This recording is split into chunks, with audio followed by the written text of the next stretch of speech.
अस्सलाम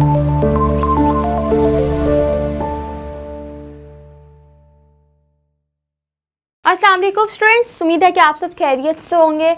इसी के साथ आज हम नए टॉपिक के साथ हाजिर हूँ। आज हम ग़ज़वा खंदक के बारे में पढ़ेंगे और ग़ज़वा खंदक के बहुत से मामलात देखेंगे। ग़ज़वा खंदक क्या है? आपने खंदक के बारे में सुना होगा कि खंदक जो है वो खोदी गई थी। ठीक है, ग़ज़वा खंदक जो है वो एक ऐसी जंग है जिसमें एक खंदक खोदी गई, जिसमें एक सहाबी ने आप सल्लल्लाहु अलैहि वसल्लम को एक खंदक खोदने का मशवरा दिया। ठीक है, खंदक की खुदाई जो है वो 20 दिन तक चलती रही और मतलब 20 दिन तक कंप्लीट हुई। 20 दिन लगे थे उस खंदक को बनाने में। तो खंदक खुदाई के दौरान में सहाबा किराम जो हैं वो बहुत जोशो खरोश से काम करते थे और बहुत ही जोश के साथ और जोशो वलवले के साथ उन्होंने इसकी खुदाई की। तकरीबन ये जो खंदक थी ये तकरीबन 5 किलोमीटर लंबी थी। कितने किलोमीटर लंबी थी ये? 5 किलोमीटर लंबी और 5 हाथ गहरी थी।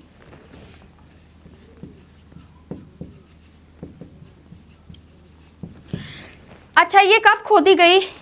ये 5 हिजरी को शवाल और जुल्क़अदा के महीने में ये ग़ज़वा खंदक हुई। ठीक है, यानी एक ऐसी जंग है जो कि जो जंग पेश आई थी और उसमें खंदक खोदी गई थी।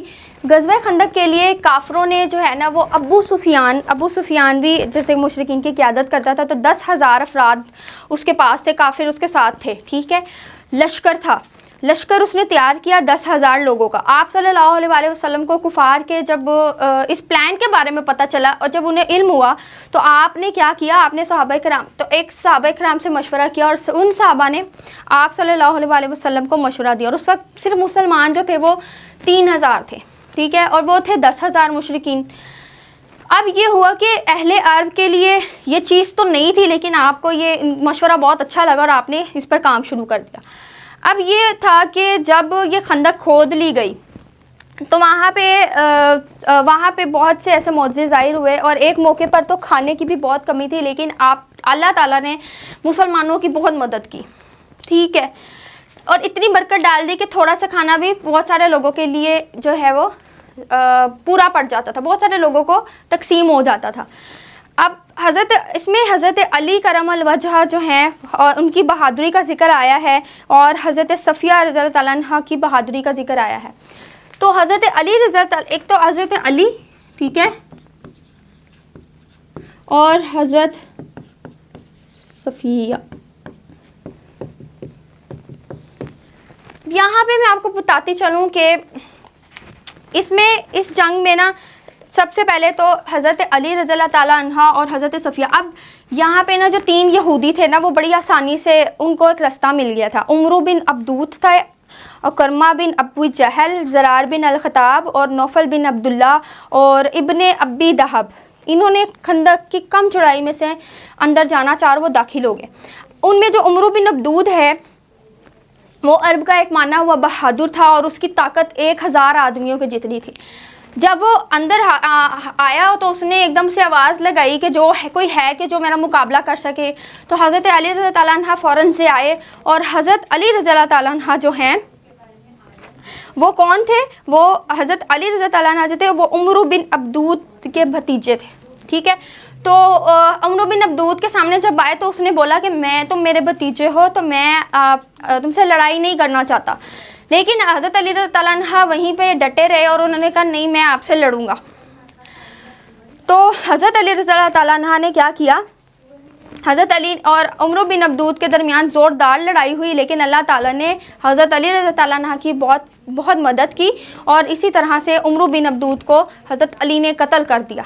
ठीक है, इसी तरह हज़रत सफ़िया रज़ियल्लाहु तआला अन्हा की बहादुरी का जिक्र ये है कि बन्नू कुरैज़ा भी जो थे ना यहूदियों के साथ, जो एक बन्नू ग़ज़वा खंदक में कुफार के साथ बन्नू कुरैज़ा जो कबीला है वो भी साथ ही शरीक थे। तो उन्होंने मुसलमान से मुआहिदा किया था कि जंग की हालत में वो मुसलमानों के साथ नहीं देंगे, ठीक है, बल्कि उनका दिफा भी करेंगे। सिर्फ साथ नहीं देंगे बल्कि दिफा भी करेंगे मुआहिदे के मुताबिक। लेकिन उन्होंने अपना वादा पूरा नहीं किया और वादे को तोड़ दिया। अब क्या हुआ? मुसलमान ख़वातीन और बच्चे जो थे वो एक किले में जमा थे इस गज़वा खंदक में। अब इस जंग में जो थी ना, ये हज़रत सफ़िया थी। वो कौन थी? ये थी आप सल्लल्लाहु अलैहि वसल्लम की फूफी।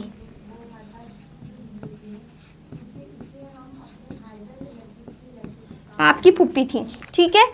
उन्होंने अचानक से ना एक यहूदी किले के दीवार पर चढ़ गया, किले की दीवार पर चढ़ गया। तो उन्होंने एक डंडा पकड़ के ज़ोरदार उसके सर पे मारा और वो वहीं पर गिर गया। इसी तरह उन्होंने फ़ौरन से उसका सर कलम कर दिया और वो इसी तरह से अपनी इस जंग में बहुत बहादुर खातून मानी जाती हैं, ठीक है। और वो इंसान उन्होंने इस यहूदी को भी कत्ल कर दिया, उसका सर उतार दिया। इसी तरह से फिर एक रात अल्लाह ताला की ख़ास मदद आई जब मुसलमानों की बहुत ज़्यादा हिम्मत टूट गई थी, क्योंकि फ़ौज बहुत ज़्यादा हो गई थी कुफार की। तो उन्होंने बहुत ज़्यादा देर तक घेरना शुरू कर दिया मुसलमानों को।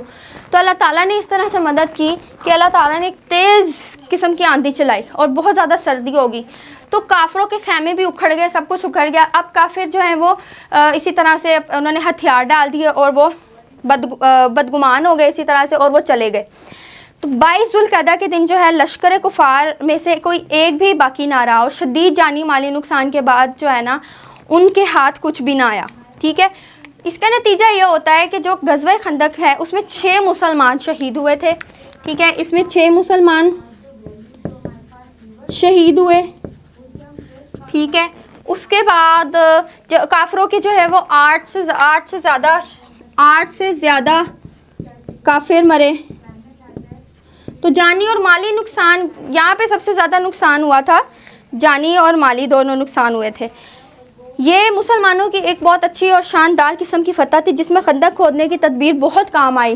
तो मुशरिकीन जो हैं यानी जो कुफार हैं वो कभी भी इसके असरात से नहीं निकल सकेंगे। यानी वो कहते हैं कि मुशरिकीन इस असरात से निकल नहीं सके और वो दोबारा उनकी हिम्मत नहीं हुई कि वो दोबारा कोई जंग करें, ठीक है। ऐसी उनको शिकस्त हुई थी। तो अब ये था कि बन्नू कुरैज़ा के यहूदियों ने इस जंग में मुसलमानों से गद्दारी की थी और मिसाक मदीना को भी तोड़ा था। तो इसलिए जंग में एक ये बात भी वाज़ह हो गई कि यहूदियों पर बिल्कुल भी एतमाद करना जायज़ नहीं है, यानी यहूदियों पर बिल्कुल एतमाद नहीं किया जा सकता। ग़ज़वा खंदक जो है वो आप सल्लल्लाहु अलैहि वसल्लम का अहम ग़ज़वा है और इस ग़ज़वे का बयान अल्लाह ताला ने कुरान मजीद में भी बहुत तफसील से बयान किया है, ठीक है। इसमें जो है मशवरा, तदबीर, अज़म, साबित कदमी, अताअत रसूल सल्लल्लाहु अलैहि वसल्लम, इन सब के हवाले से बहुत से अनासर यानी अंसर कंपोनेंट्स, बहुत से ऐसे जोश हैं जिससे हम सीख सकते हैं और हमें बहुत सी सीख मिल सकती है, ठीक है। तो ये था एक ग़ज़वा खंदक की एक पूरा अहवाल जो मैंने आपके सामने बयान किया है। आप इसको लाजमी अपनी बुक से भी पढ़ें ताकि आपको और अच्छे से आपकी अंडरस्टैंडिंग हो जाए, उसे समझ आ जाए। अगर समझ ना आए तो इनबॉक्स में पूछें। इंशाल्लाह इसके साथ नेक्स्ट वीडियो लेक्चर में मिलते हैं आपसे इसके एक्सरसाइज के साथ, और अपना बहुत सारा ख्याल रखें। अल्लाह हाफ़िज़।